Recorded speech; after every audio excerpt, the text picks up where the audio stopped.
that I'm writing an album called The Middle Passage. They've shown us every plantation with cotton on it. You know what plantation they've never shown us, Abby? The most prominent ones. The ones that were most profitable. The breeding plantations. Why don't you want to show us those? You know why? Because after the research that I did for this album, you realize that the moment that a girl menstruated, she was put in a stable where a horse would be and forcibly mated, forcibly raped by a male of the slave master's choice. And when she had children, they weren't called children, they were called a litter of pups. The punishment for raping or killing a person in medieval Spain is gelding. Gelding is when you take hot pincers and you take a man's balls and dick off root and stem.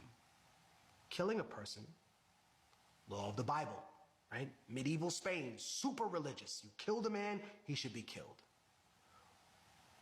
Why were indigenous and black people categorized as subhuman? So under the law, you would not be punished for the things that you did to us. That's why. You used to be proud, right? Used to be proud, white America, of rape and murder. Used to be proud of colonization. Used to, wow, that made us tough. And then you got ashamed of it. And that's what you're dealing with. That's what America's dealing with, a schizophrenic crisis. There's a British manual, right, that was taken out of the British Museum because within the manual, it talked about how rape was a weapon of war that should be used against the indigenous population. You're ashamed of that now. You're ashamed, right? Who was Christopher Columbus? His image has been so whitewashed, but he was trafficking little girls on an island.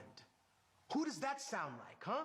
All you right-wing defenders of Christopher Columbus and his legacy, he was trafficking 9-year-old indigenous girls on an island. Who does that remind you of, you intellectual coward? Just because liberals are dog shit doesn't mean that you shake hands with the devil.